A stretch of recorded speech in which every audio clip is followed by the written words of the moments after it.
Bonjour chers téléspectateurs de Christ chez vous TV Foundation. Je suis heureux de vous savoir nombreux encore derrière vos écrans à suivre le tonus de la foi. Pour tout commencement, prions.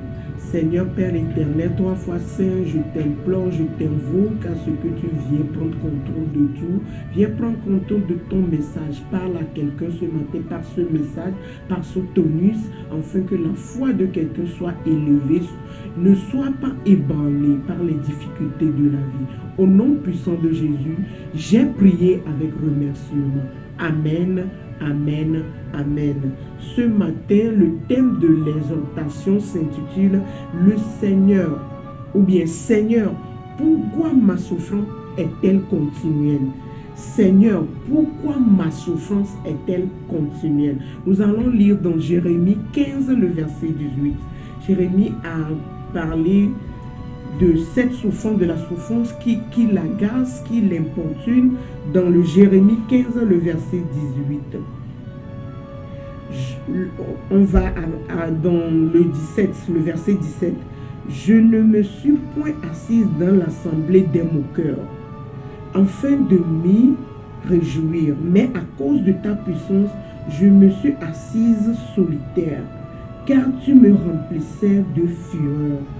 Pourquoi ma souffrance est-elle continuelle? Parfois ma plaie est-elle douloureuse? Et ne veut-elle pas se guérir? Serais-tu pour moi comme une source trompeuse, comme une eau dont on n'est pas sûr? Ici, Jérémie souffrait d'un mot très important dont aujourd'hui nous aussi nous souffrons. Nous sommes tous des chrétiens aujourd'hui. Nous allons à l'église, nous suivons les lois. Nous ne le faisons pas à la lettre comme il se doit, parce que nous sommes chers et âmes. Alors des fois, nous commettons des erreurs que nous ne savons même pas qui sont des erreurs. Alors, Jérémie, peut-être qu'il a commis une erreur ou bien elle ne l'a pas commise. Mais il se confrontait chaque jour à des difficultés, à des péripéties. Alors il se posait des questions. Il disait à Dieu, je ne me suis pas assise avec des moqueurs. Je ne suis pas dans l'assemblée de ceux qui te méprisent, ceux qui disent de mal de toi. Mais pourquoi ma souffrance? Parce que des fois, quand nous avons péché contre Dieu, il nous punisse. Alors Jérémie s'est pensé ou bien est assise et s'est dit, soit j'ai péché ou bien j'ai fait quelque chose de moquerie contre le Seigneur, c'est le pourquoi il me punisse comme ça. Mais aujourd'hui, nous nous posons nous aussi la même question. Aujourd'hui, pourquoi je n'ai pas de travail? Aujourd'hui, pourquoi ma vie est stagnante? Aujourd'hui, pourquoi je n'avance pas? Aujourd'hui, pourquoi les gens se moquent de moi? Pourquoi je suis ci, je suis ça? Pourquoi je suis sur place? Pourquoi je n'ai pas la vision ou bien le rêve que j'avais de mon enfance ou bien les projets que j'ai ne se réalisent pas? C'est de la même manière nous nous posons des questions. Mais j'aimerais dire à quelqu'un aujourd'hui, la question que tu te poses en disant pourquoi ma souffrance est-elle continuelle? J'aimerais te dire que ta souffrance n'est pas continuelle. Dieu veut te positionner quelque part. Alors pour cela, il va te laver, il va te faire passer par des péripéties, des choses, afin que lorsque tu seras au haut niveau, ou bien lorsque le moment serait venu, tu sois la solution à quelqu'un, afin que ton témoignage soit la résolution ou bien la solution à un problème à quelqu'un d'autre. Parce que parfois, si nous ne passons pas dans ces choses-là, nous ne pouvons pas parler à quelqu'un de ce que nous avons traversé.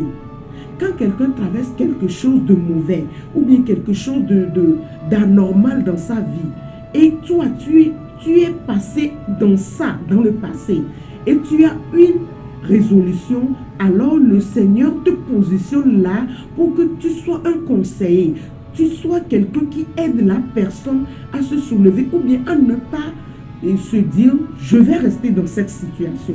Mon frère, ma soeur, tu te demandes pourquoi ma souffrance est-elle continuelle? Ta souffrance est-elle continuelle pour qu'arriver au sommet, la gloire de Dieu se fasse voir dans ta vie? Pour qu'arriver au sommet, tu sois l'exemple ou le conseil d'autres qui traversent les mêmes moments que toi. Je te demande à ce que tu sois éveillé, tu gardes le silence devant Dieu parce qu'il est en train de te laver, de te positionner, de te conditionner à un poste élevé. Alors tu dois traverser des choses difficiles avant d'arriver au sommet. C'est de la même manière qu'il a fait avec Joseph. Regarde comment Joseph a traversé des choses jusqu'à aller en prison. Et à la sortie de la prison, il est arrivé au rang de premier ministre, de gouverneur d'État. Alors, je te dis, sois confiant, sois ferme, reste inébranlable dans le Seigneur, dans la foi. Et le Seigneur fera au-delà de tes entendements. Que Dieu vous bénisse. À la prochaine pour un autre numéro. Bye bye.